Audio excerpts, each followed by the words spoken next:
On va commencer par la fin de la grève sur le site PSA Aulnay. Après 4 mois de paralysie, syndicats et direction ont trouvé un accord et le travail va reprendre mardi prochain. Voilà, c'est vrai que c'était un bras de fer mené par la CGT contre la direction. Il y avait entre 150 et 200 grévistes, mais qui bloquaient totalement le site. Donc cet accord est trouvé, donc des concessions évidemment de part et d'autre. La direction, elle, abandonne toute poursuite ou toute sanction disciplinaire, poursuite devant la justice ou sanction contre les salariés et grévistes. Et elle ne décomptera pas les jours de grève du 13e mois de salaire, ce qui est un vrai avantage. En tout cas, ce sera une vraie différence pour les grévistes à la fin du mois, à la fin de l'année en tout cas. Et puis de son côté, la CGT, elle abandonne tout recours contre le plan social qui est au cœur évidemment de ce bras de fer et qui prévoit 8000 suppressions d'emplois en France. Et bien sûr, la fermeture du site d'Aulnay-sous-Bois l'année prochaine en 2014. D'ailleurs, cet accord, il a une autre clause, c'est qu'il prévoit aussi une indemnité de 20 000 € pour les salariés qui seraient d'accord pour partir dès la fin de ce mois de ce site d'Aulnay qui va donc fermer. Avec ce plan, PSA Peugeot Citroën espère se refaire une santé alors que le groupe est lourdement frappé par le recul des ventes automobiles en Europe. Voilà, les constructeurs d'une façon générale le sont et les constructeurs français et PSA en particulier. Alors il y a peut-être une lueur d'espoir, c'est que ce mois d'avril, eh bien, on voit les immatriculations, donc les ventes de voitures neuves, repartir un petit peu à la hausse en Europe. On ne l'avait pas vu depuis bien longtemps. Alors, il faut voir maintenant si c'est un épiphénomène ou si cela va durer. Vanessa Tsanga-Tabi nous en dit plus. Fin de la dégringolade pour le marché de l'automobile européen. Pour la première fois depuis septembre 2011, l'Union européenne enregistre un rebond dans ses ventes de voitures neuves. Les immatriculations de nouveaux véhicules ont augmenté de 1,7% sur un an en avril. C'est un peu plus d'1 million de ventes. Une progression notable par rapport au même mois en 2012, qui avait été le plus mauvais de l'année.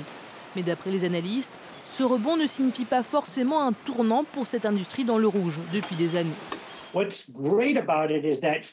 Ce qui est super, c'est que c'est la fin d'une période de disette. Et on commence à avoir le sentiment que le bout du tunnel n'est plus loin. Mais c'est en même temps un trompe-l'œil. Nous comparons ce mois à un mois qui fut terrible en 2012. Cette progression est aussi à mettre sur le compte de jours ouvrés supplémentaires en avril. Car les fêtes de Pâques sont tombées au mois de mars cette année. 2 jours supplémentaires qui ont aidé à faire décoller les ventes. Les performances européennes ont été boostées par d'importantes ventes au Royaume-Uni, un record depuis 5 ans. En Allemagne et en Espagne également. Mais les marchés français et italiens sont eux restés dans le rouge. Les ventes pour le premier trimestre de l'année ont aussi reculé de 10% par rapport à 2012. Les analystes tablent également sur un repli pour l'ensemble de l'année.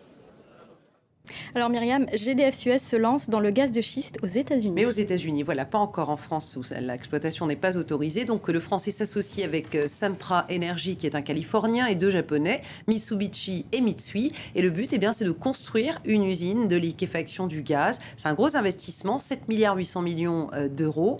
Mais ça risque d'apporter aussi de grosses affaires, de gros bénéfices, puisque à partir de 2017, eh bien, cette usine exportera 12 millions de tonnes de gaz liquide à travers le monde et GDF Suez participe à hauteur de 16% à ces gros investissements. Quelques jours de plus pour les salariés de Spanghero. Voilà, on l'a appris tout à l'heure. Effectivement, cette entreprise agroalimentaire, rappelez-vous, qui risque d'être emportée en fait après le scandale de la viande de cheval.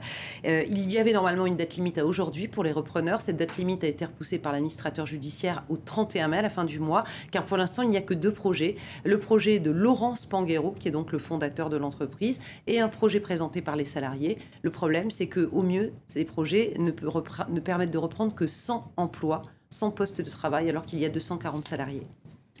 C'est la vague verte sur les marchés européens, Myriam. Marché européen et d'ailleurs marché américain aussi. C'est vrai qu'on est en pleine vague verte boursière depuis quelques jours. C'est vraiment très net, à la fois d'ailleurs aujourd'hui porté par l'augmentation des ventes en Europe de voitures et par la confiance des consommateurs américains qui a bondi.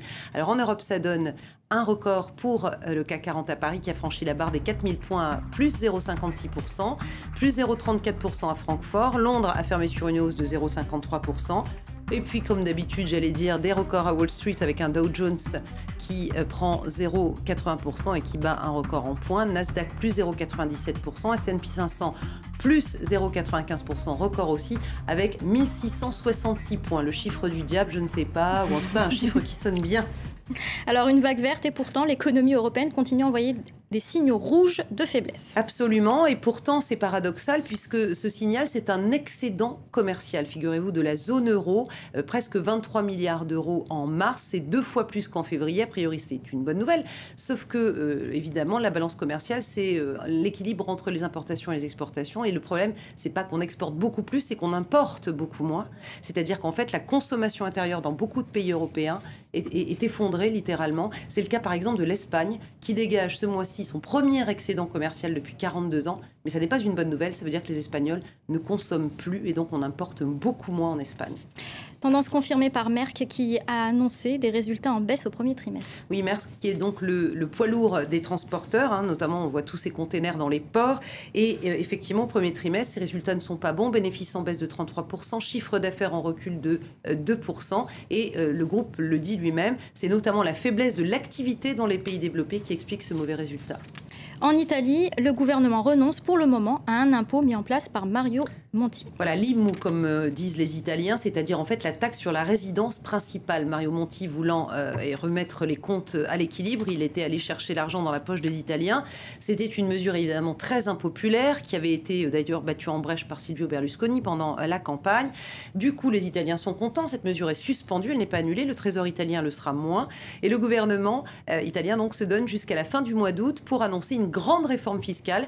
Dans l'immédiat, en tout cas, c'est les ministres qui sont punis d'une certaine manière. Ceux qui sont ministres et parlementaires eh bien, devront se contenter de leur salaire de parlementaire. Enfin, un contrat qui donne des ailes au PSG. Oui, parce que c'est Emirates qui l'apporte, donc forcément, évidemment. Donc la compagnie Emirati qui reconduit son sponsor sur les maillots du PSG. Et c'est une vraie manne pour le club de foot parisien. 100 millions d'euros sur 5 ans, 20 millions d'euros par an. Et si les performances du club sont à la hauteur, ça pourrait même monter à 25 millions d'euros par an, donc à bon entendeur, salut. Ils ont perdu Beckham, mais ils ont gagné autre chose à côté. Voilà. C'est une bonne nouvelle pour le PSG. Merci beaucoup Myriam Mascarello. Restez avec nous dans un instant. Un œil sur les médias avec Claire Bonichon.